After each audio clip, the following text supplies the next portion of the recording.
جب زباں بک جائے اور قلم غلام ہو جائے تو ماضی کی تابندگی اور سلطانی حال کی شرمندگی اور پشیمانی میں بدل جاتی ہے۔ صدر عالی وقار، اللہ کے دربار میں سر جھکانے والے اہل ایمان آج باطل قوتوں کے سامنے سر جھکائے کھڑے ہوئے ہیں۔ ہر مشکل گھڑی میں آسمان کی جانب نگاہ اٹھا کر اپنے رب کے سامنے دامن پھیلانے والے مسلمان آج یہود و نصارہ کے دروازوں پر کشکول تھامے بھیک کے طلبگار بنے ہوئے ہیں۔ میدان جنگ میں نعرہ تکبیر بلند کر کے لشکر کفار کو نیست و نابود کر دینے والے سپہ سالار آج فلسطین کی حالت زار، برما کی چیخ و پکار اور کشمیر کے زخموں سے چور وجود لاچار پر بے حس و حرکت پڑے ہوئے ہیں۔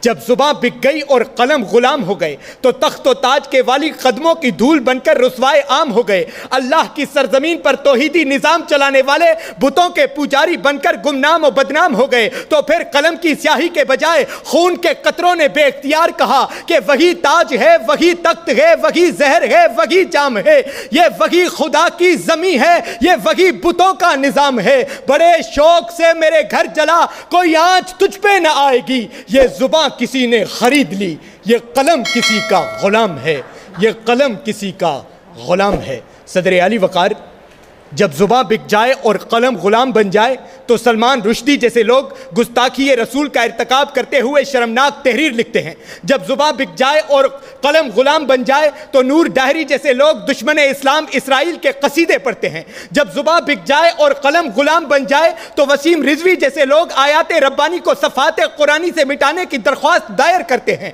صدر عالی وقار، اس زباں کی فروخت اور قلم کی محکومی نے ہم سے ہمارا سب کچھ چھین لیا۔ آج صحافت سیاہکار ہو گئی، حرمت تار تار ہو گئی، سیاست فنکار ہو گئی، وکالت کلاکار ہو گئی، صداقت شرمسار ہو گئی اور ہماری عزت و حرمت اس بکاؤ زبان اور قلم کا شکار ہو گئی۔ تو پھر جب کوئی خریدار اس قلم اور زبان کی قیمت ادا کر دے تو پھر یہ دونوں بکاؤ اشیاء تماشبین کے سامنے مانند طوائف ناچنے لگتے ہیں۔ صدر عالی وقار، آج اس وقت کی ضرورت ہے کہ ہم غرور کی مورتیاں، انا کے مجسمے اور تکبر کے بت پاش کر کے ایک ہو کر زبان کو فروخت ہونے سے بچا دیں۔ صدر عالی وقار، آپ کی سماعتوں کا بے حد شکریہ۔